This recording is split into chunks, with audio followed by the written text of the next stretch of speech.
कोई गुरु ये कह रहा है कि शरीर के अंदर परमात्मा है, तो नहीं है। गलती से भी मत मान लेना कि शरीर के अंदर परमात्मा है, नहीं तो फंस गए तुम। तोते को यह समझाया जा रहा है कि तेरा परमात्मा पिंजड़े के अंदर बैठा है। भैया पिंजड़े में अगर वो बैठा है तो वो भी कैदी हो गया। पिंजड़े में तो मैं हूं जो कैद में हूं, परमात्मा कब से पिंजड़े में आ गया? तो पिंजड़े में परमात्मा नहीं है, इस शरीर में परमात्मा नहीं है। परमात्मा कहां है? शरीर से न्यारा है। और शरीर में कौन है? जीव। जीव का नाम सुना ना? जीव, ये जीव है शरीर में, इसीलिए शरीर जीवित है। जीव है तो जीवित है, जीव चला गया तो नहीं चल सकता, निर्जीव। तो निर्जीव है। इसी जीव की मुक्ति करवानी है। कैसे करवाएंगे? अब ये जीव क्या है पहले ये समझ लो।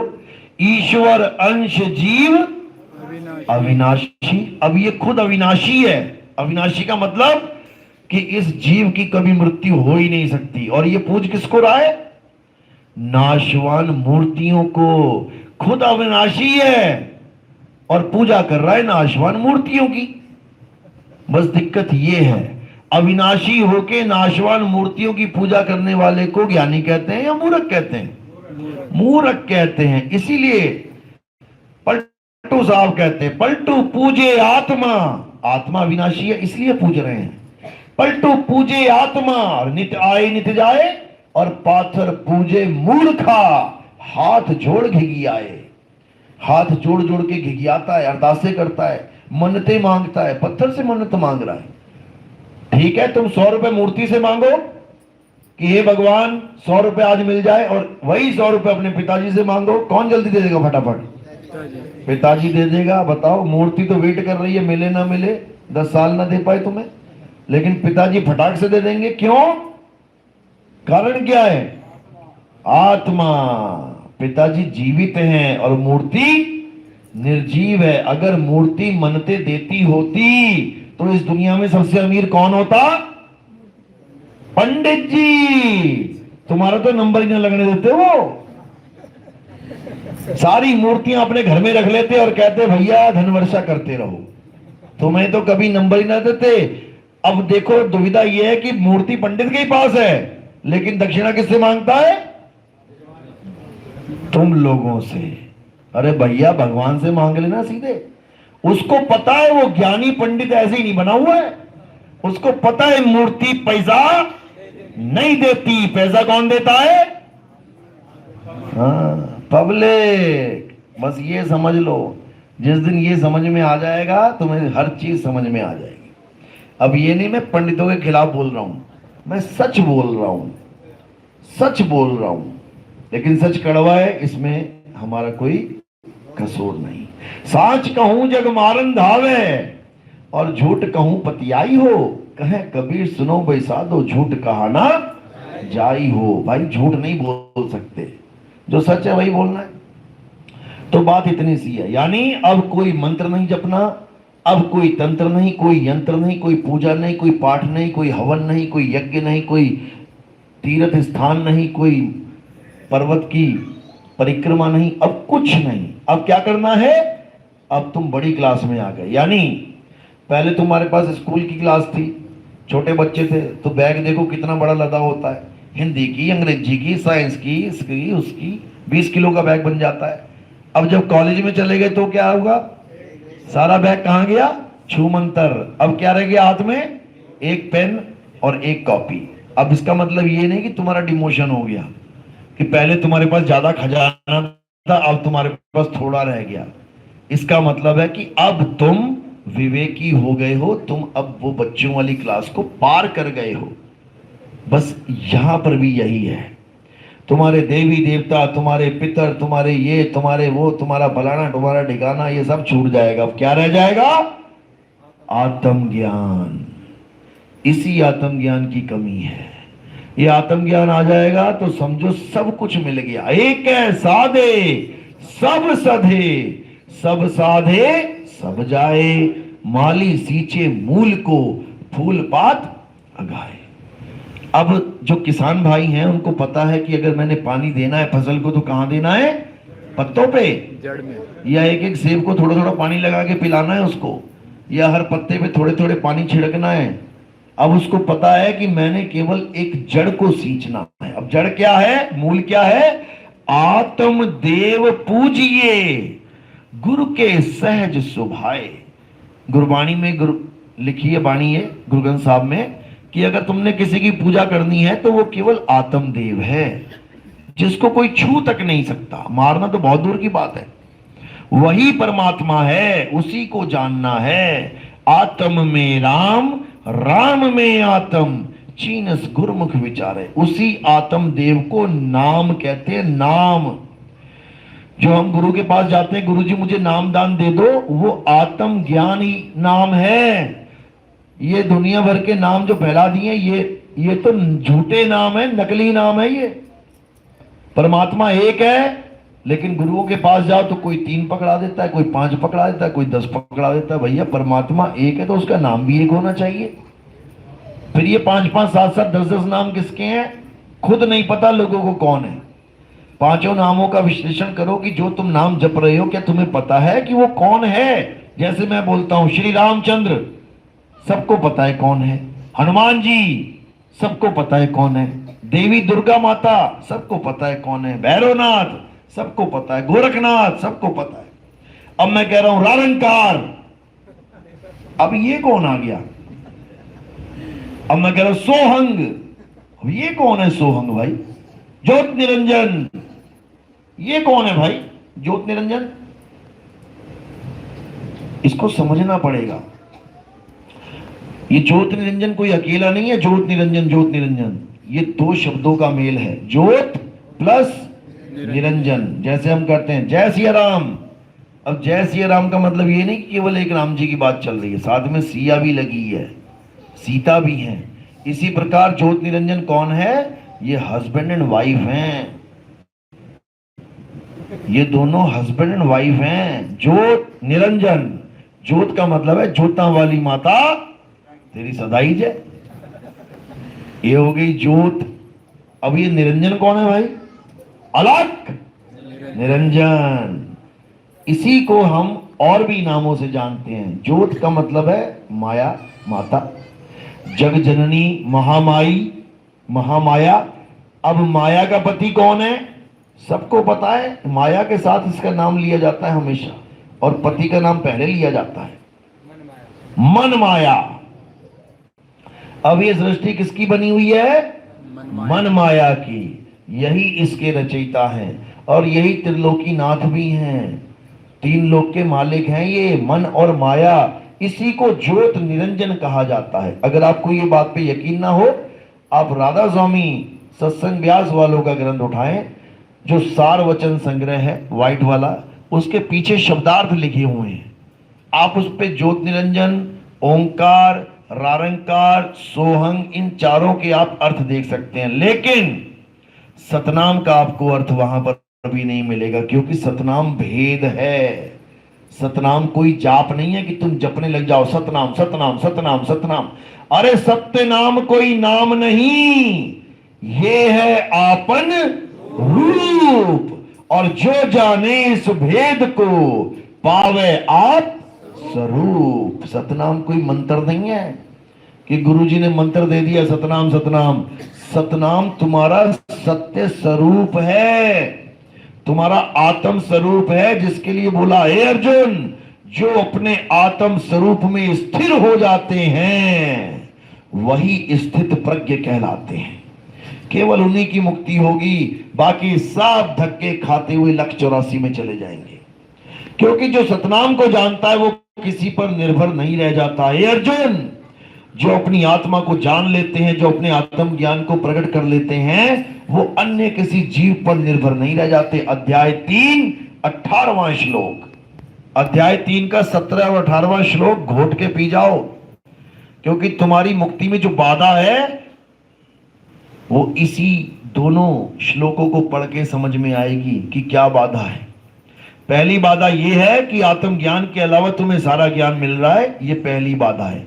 आत्मा को छोड़ के तुम्हें मंत्र मिल रहे हैं, हिंदी के नाम, पंजाबी के नाम, उर्दू के नाम, अरबी के नाम, दुनिया भर के नाम, यही सबसे बड़ी बाधा है, छोड़ इसको।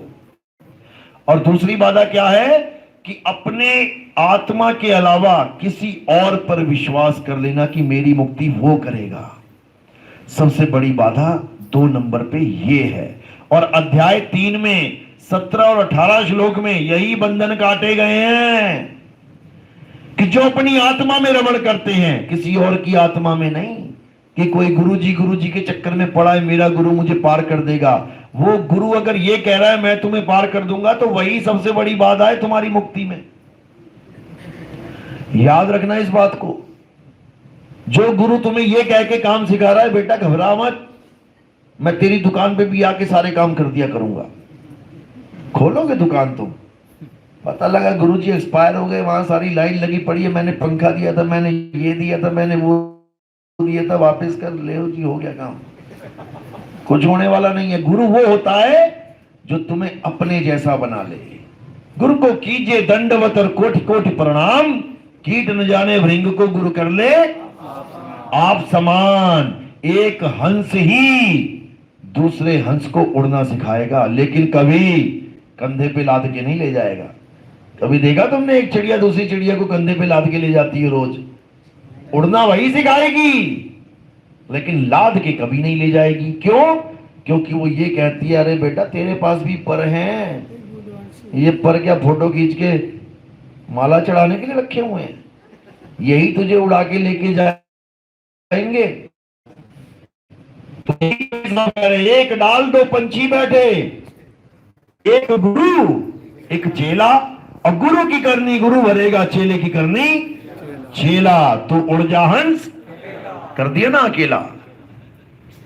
अकेले ही जाना है। इस दुनिया में तुम आए थे अकेले और जाओगे भी अकेले। अब गुरु का क्या क्या काम है बीच में? गुरु का काम है केवल तुम्हें एड्रेस बताना कि तुमने जाना कहां है, आए हो तुम कहां से, जाना तुम्हें कहां है, इतना बस विचार लो, हो गया भजन। क्या 5 नाम जप रहा है, क्या 7 नाम जप रहा है, क्या 20 नाम जप रहा है, छोड़, हटा इसको। अब करना क्या है? ना कहीं आना ना कहीं जाना, आपे में आप समाना। कोई सतलोक नहीं जाना, कोई नरक लोक नहीं जाना, कोई स्वर्ग लोक नहीं जाना, कोई ब्रह्मलोक नहीं जाना, कहीं आना जाना है ही नहीं। ना कहीं आना ना कहीं जाना। कोई गुरु कहे सतलोक ले चलेंगे तुम्हें, भैया तुम्हें ही जाओ, हमें नहीं जाना। क्यों? क्योंकि फिर कहोगे सतलोक से ऊपर भी एक लोक है, अगम लोक है, तो यानी सतलोक फीका पड़ गया, सतलोक झूठा पड़ गया। अब अगम लोक को जा रहे हैं महाराज जी, अगम लोक में बैठे, चलो अब यहां आराम से सोते। ना ना बेटा सोना नहीं है, आगे चलना है। अच्छा आगे भी जाना है, और कहां जाना है? अलख लोक में। अच्छा जी चलो वहां आराम करेंगे, वहां भी कान पकड़ लिया, नहीं बेटा और आगे जाना है। अनामी लोक में बताओ, 4-4 लोग, 4-4 परमात्मा तो तुम बना के बैठ गए। दुनियावी लोगों ने तो केवल ईश्वर अल्लाह वाहिगुरु गॉड बनाया था। अज्ञानता में बनाया। तुम तो ज्ञानी पुरुष हो के 4 परमात्मा बना के बैठ गए, 4 लोग बना के बैठ गए। इसीलिए साहिब ने निबेड़ा कर दिया, लोक अलोक शब्द है भाई, और जिन जाना तिन संशय जाई। जो ये जान जाता है कि किसी लोक में नहीं जाना, किसी अन्य जगह नहीं जाना, कहां जाना है? केवल अपने आप में समाना है। केवल वही जान पाते हैं, केवल वही मुक्त हो पाते हैं। बाकी सब ये लोकों में धक्के खाते हैं, जाते रहेंगे, आते रहेंगे, जन्म मरण में फंसे रहेंगे। तो कबीर साहब ने कोई भी शंका छोड़ी नहीं है, लेकिन लोग अपनी आत्मा को नहीं जान पाते, आत्म ज्ञान को नहीं जान पाते। आत्म ज्ञान का मतलब है अपना ज्ञान, मेरा ज्ञान, मैं क्या हूं। गुरु से पूछोगे आप जाके, गुरु जी मैं क्या हूं, मैं कौन हूं? गुरु क्या कहेगा? बेटा तू आत्मा है। अब इसी आत्मा का ज्ञान करवाना है केवल। ये नहीं गुरुजी मुझे परमात्मा चाहिए, बेटा जप राम राम राम। गुरुजी मुझे अल्लाह चाहिए, बेटा जप अल्लाह अल्लाह अल्लाह। गुरुजी मुझे वाहिगुरु चाहिए, बेटा जप वाहिगुरु वाहिगुरु। बिल्कुल नहीं। अल्लाह ईश्वर राम कहां है? तुम्हारी आत्मा में विराजमान है। बस तुम्हें आत्मा का ज्ञान चाहिए, बस इतना समझ लो। ज्यों तिल माही तेल है, ज्यों चकमक में आग, तेरा साईं तुझ में है, जाग सके तो। जब मेरा साईं मुझ में है तो सतलोक में कौन बैठा है? फिर जब मेरा साईं मुझ में है तो अलग लोक में कौन बैठा है कुर्सी लगा के? मेरा साईं मुझ में है तो फिर ये अनामी लोक में कौन बैठा है? कौन बैठा है? कौन बैठा है? अकेला निरंजन बैठा है। वो क्या करेगा अकेला? ज्योत निरंजन अकेला नहीं बैठा वो, मन माया की लहर में चित्त स्थिर नहीं होए। जो बैठा है वो निरंजन है, और उसके आसपास जो बढ़िया बढ़िया रोशनियां चल रही हैं वो क्या है? वो माया है। दोनों एक साथ रहते हैं और अपनी ही माया में उलझा उलझा के जीव को मारते हैं। इसीलिए कबीर साहब कह रहे, कस्तूरी कुंडल बसे और मृग ढूंढे सतलोक माही। कस्तूरी कुंडल में सतलोक में ढूंढ रहा है मृग, और ऐसे रमता राम है ये दुनिया जाने नाही। वो रमता राम सब में रमा हुआ है, कहां ढूंढोगे उसे? कौन से सतलोक जाओगे भाई? कौन सा अलग लोग हम लोग? छोड़ो उसको, खुद को जानो, तुम्ही में वो मालिक छुपा हुआ है। यही समझा रहे हैं, आत्म ज्ञान को जानो। आत्म ज्ञान का मतलब ये नहीं किसी और का ज्ञान। जैसे आप आत्म कथा लिखते हो, आत्म कथा में क्या लिखोगे? मेरा पड़ोसी बहुत अच्छा आदमी है। क्या लिखोगे? अपने बारे में अपना ज्ञान लिखोगे। आत्म ज्ञान, आत्म कथा यानी अपनी कथा।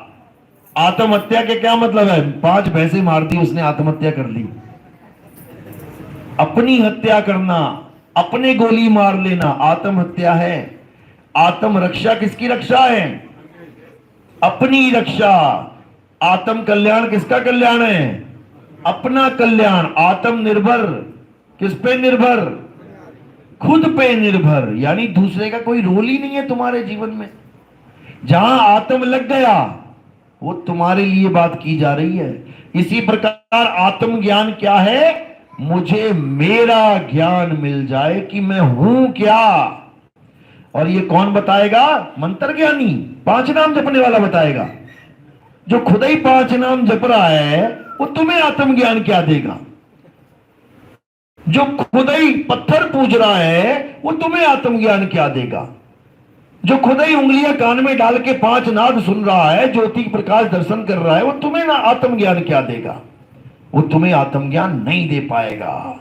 इसीलिए साहिब बार बार समझा रहे हैं कि आत्म ज्ञान बिना नर भटके। आत्म ज्ञानी गुरु के बिना जितने भी गुरु मिलेंगे तुम्हें, ये तुम्हें भटकाएंगे। हाँ, एक फायदा जरूर करवाएंगे कि भले भटकाएंगे लेकिन राम राम जरूर कहाएंगे।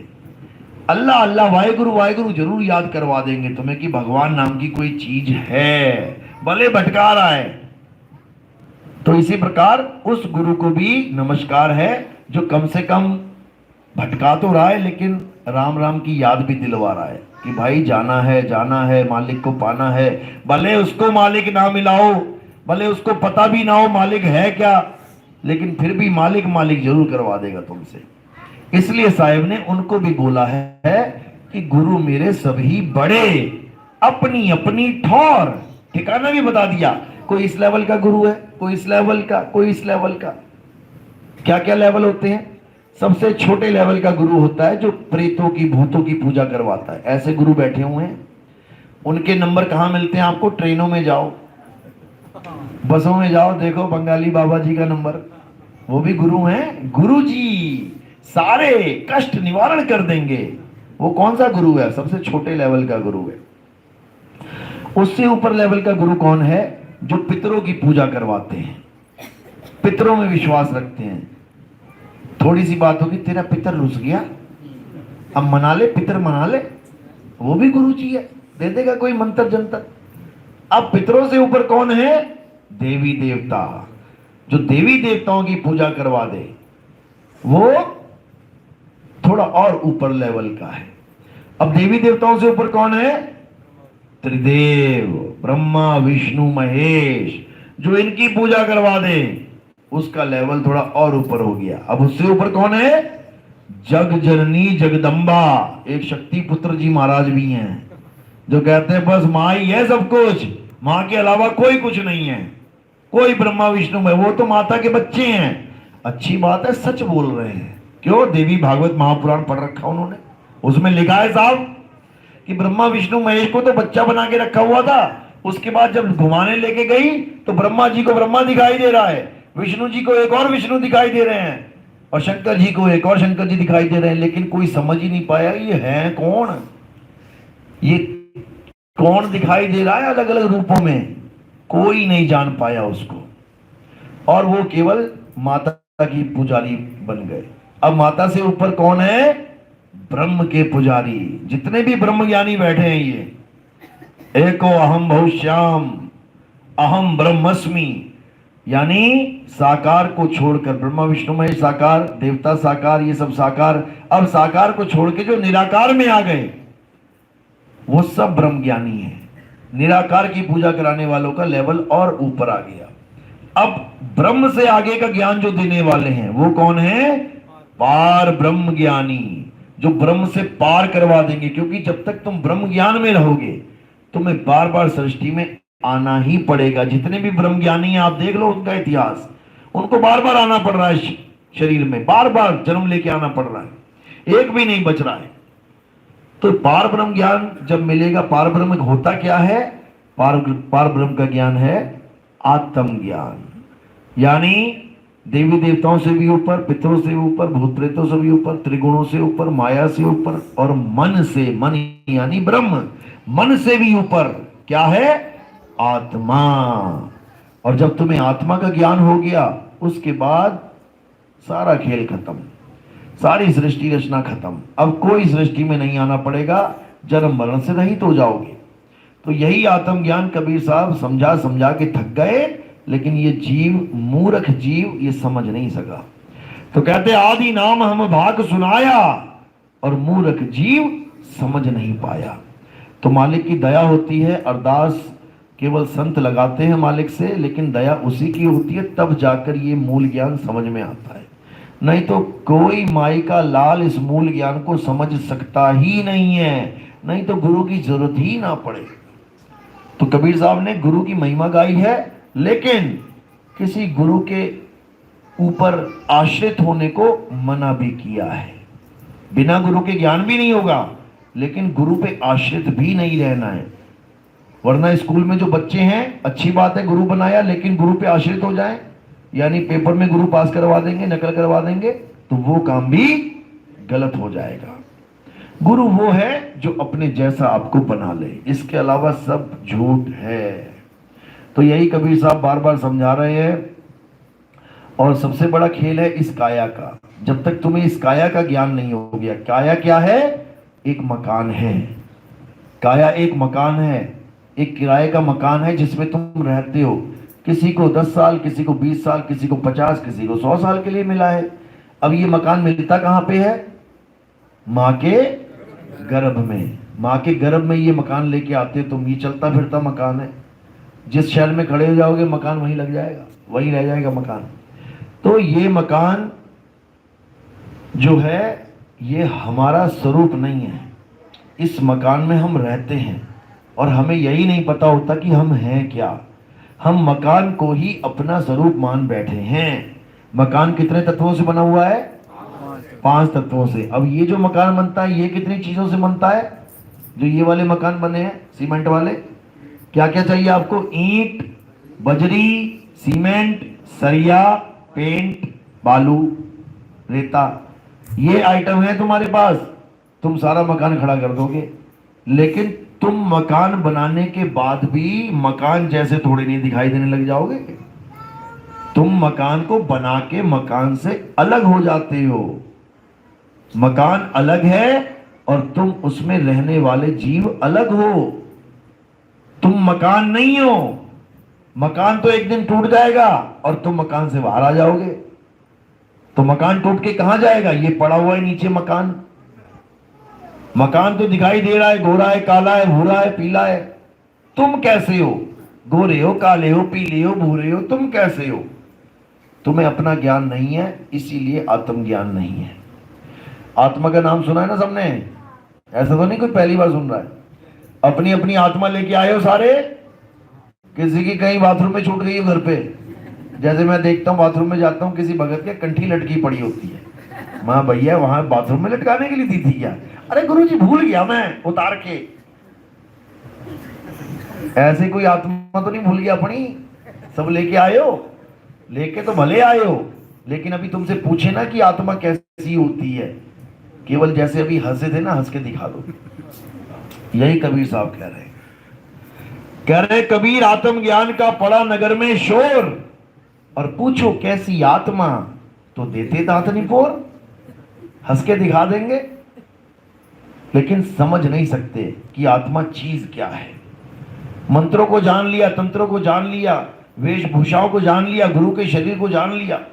गुरु के शरीर के पीछे लड़ाई चल रही है, मेरा गुरु है परमात्मा, मेरा गुरु परमात्मा। वो कह रहा चल तेरा गुरु परमात्मा तो जेल में बैठा है, वो तो जेल में बैठा है, मेरा गुरु परमात्मा। और किसको मान रहे हैं परमात्मा? इस शरीर को बताओ, मकान को, मकान को, पिंजड़े को कह रहे हैं परमात्मा है। कमाल ही कर दी। ये पिंजड़ा एक दिन मिट्टी में मिल जाएगा। नहीं मिला क्या गुरुओं का?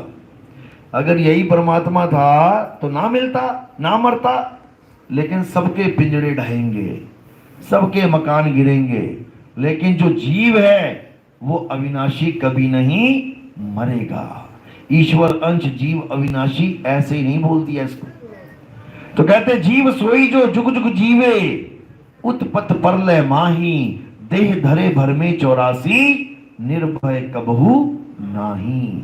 बस इसका एक ही दोष है कि ये निर्भय नहीं हो सकता, डरता रहता है बेचारा, हाय मर गया, हाय मर गया, डॉक्टर साहब बचा लो, डॉक्टर साहब बचा। जो अमर है, जीव अविनाशी, वो अरदासें कर रहा है मुझे बचा लो, मुझे बचा लो। क्यों? क्योंकि वो अपने स्वरूप को भूल चुका है। वो अपने आप को एक छोटी मोटी चीज मान बैठा है, जो एक्सपायरी डेट लेके बैठा हुआ है। इतनी तारीख को पैदा हुआ था, इतने को मर जाऊंगा। बस यही अज्ञान है। अब क्या करना है? अब भेदी गुरु के द्वारा उस ज्ञान को समझना है जो अविनाशी का ज्ञान है, आत्मा का ज्ञान है। तब तुम्हारा कल्याण होने से, करने से कोई नहीं रोक सकता। चलो आज का सत्संग यही समाप्त करते हैं। कौन है?